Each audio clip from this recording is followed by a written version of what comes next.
from Seattle was in the area hunting, and he claimed to have seen this very bizarre alien entity. This thing had features reminiscent of an insect, a reptile, and a cephalopod.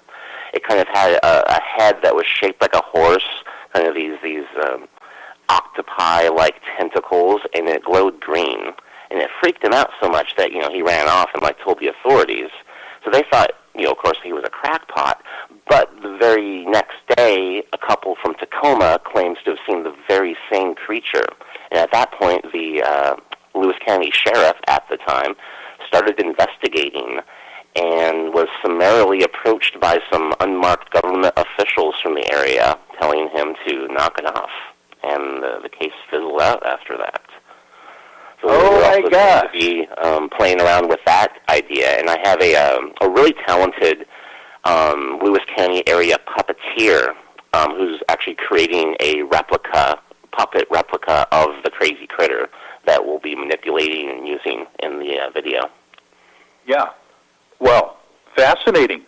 Oh, my gosh. These are actual sighting reports you're talking about, right? They're not made-up stories? They are part of the folklore of the Northwest. And that's, we do a lot of episodes about things that, if you're in the paranormal community, you've certainly heard of Kenneth Arnold. You've heard of the Maury Island incident, And we like doing those stories, but, it's even more exciting when we discover these weird little tales, these little reports that almost no one has heard of. And I'm excited and proud to be, helping preserve the forgotten folklore of this area in this way. Yeah, that's for sure. It's always Vince and Alexandra out there digging up the weird and wonderful of Washington State and the Pacific Northwest, for sure. Now, how can people catch Pacific North Weird if they're looking for you? Just go to pacificnorthweird.com, and all of our episodes are right there on the channel. And currently, we're working on a big handful of new releases that will be coming out this year. So there'll be some fresh content coming soon. Wonderful. And hey, by the way, I need to compliment you on your paranormal hit, Biggie Got Foot. That is just a fantastic tune. Tell us about that. Thanks. Yeah. Well, we were working on a feature-length Sasquatch episode, and for us, feature-length is about half an hour. And a lot of times with those half-an-hour ones, we like to end with a music video. And I thought, wouldn't it be cool to kind of maybe rewrite the Sir Mix-a-Lot Baby Got Back song so it's about Sasquatch? I like Bigfoot and I cannot lie. And I had that line in my head, but then I decided to write the entire thing. And it took about maybe 6 to 9 months of planning and getting all the costumes together and getting help from a cinematographer, and getting it professionally recorded. But we finally put together this full-length hip hop music video where I'm the rapper. I'm known as the Fresh Prince, Prints, and I think we have what is one of the first true rap songs about Bigfoot. I even saw on Facebook that Bobo from Finding Bigfoot had shared the music video, and he called it the greatest Sasquatch music video of all time. Oh, nice. Bobo Fay actually is a fan of yours then. That's fantastic. Yeah, that's crazy. I'd love to meet him and talk more about Squatch. That'd be fun. Well, and correct me if I'm wrong, but you wrote the lyrics to that song yourself. Is that right? Yes. Yeah, it's fantastic. Great song and really nice and funny music video, and they can find that on your YouTube channel, I would imagine.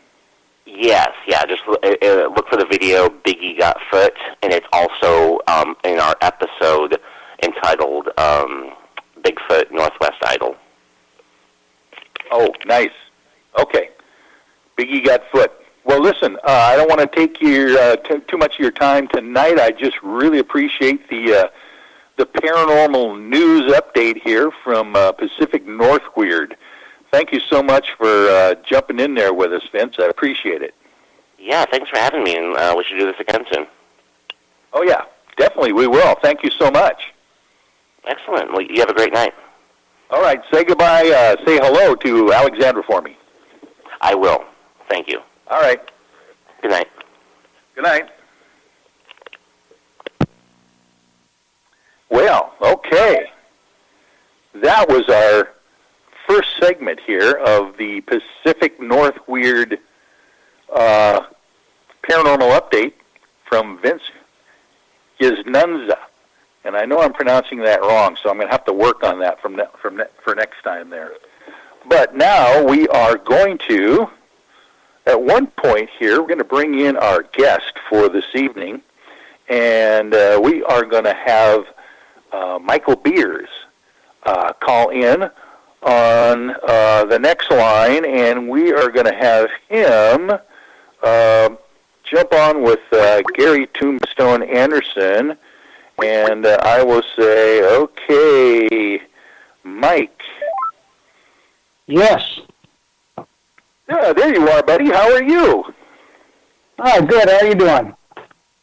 Oh, I'm doing really wonderful. I appreciate your patience with us tonight because we're working on technical difficulties, trying to get everyone in at the same time, and we had to do it one person at a time. So thanks for listening and waiting for us.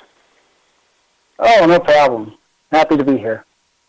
Yes, well, wonderful. I'm excited to spend the next hour and about 50 minutes here with you and tell people a little bit about who Mike Beers is and some of the projects that you are working on, because you are one of the paranormal giants, I believe, in at least the Pacific Northwest, probably the country in certain respects, one of them being UFOs and the other being Bigfoot. First of all, why don't you just tell us a little bit about yourself, maybe a little background and where you come from and how you got the heck where you are now. Okay. Well, let's see. I was born here in Seattle and traveled around for many years working. But my paranormal stuff really started as a child. I had some ghostly encounters that piqued my interest. And as a teenager, I had two really wild things happen that totally hooked me into this world.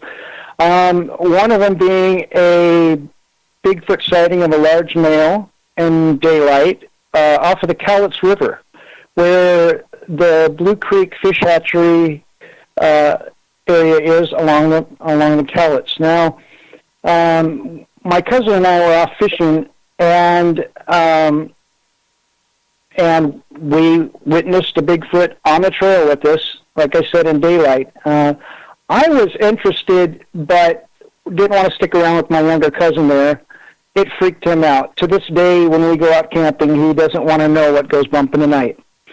And so, so that sighting really changed a lot of things for me. And how old were you? Go ahead. How old were you yourself at that point? Let's see. That put me at about, I think about 13, 14. Oh, I'm 54 now. Yeah. And your cousin obviously was younger than that. A little bit younger than me, but yeah, it traumatized him, and it just really got me interested. And I got back to camp and had told my grandfather what I thought we had just saw, and if it hadn't been for seeing the Patterson-Gimlin film, I wouldn't know what it was I just saw at that point. Although my grandfather was a hunter, and I had been out in the woods for many years with him, and was a hunter at that point myself. I had seen most everything, heard most everything I thought up to that point. So it really changed my life. Yeah. Well, and let's take it one step at a time here before we even go further on into your life, but can you maybe describe what you saw in that Bigfoot at that moment? Sure. At first, it was hard to hear anything over the water rushing by, but I got that creepy feeling, that you think something's watching you or whatever. I looked back in these alders along this cliff bank, and I saw movement, but it was very low to the ground. And at that point, thought maybe it was a squirrel or something moving around. And there wasn't much distance between myself, these alders, and the cliff, only about 8 yards. Whoa. And I wasn't too concerned about it at that point. But then, so I went to cast again, and I cast out, and as I was reeling in, I got that feeling even stronger. And as I was looking towards my cousin, he looked at me with the same surprised look on his face. I kind of nodded towards the trees and started heading his way. And as I got to him, I told him, let's just head out. Let's just head back to camp.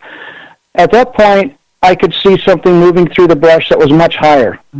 And as we got across the footbridge, I could see something even up higher. And we're talking about the 8+ foot range.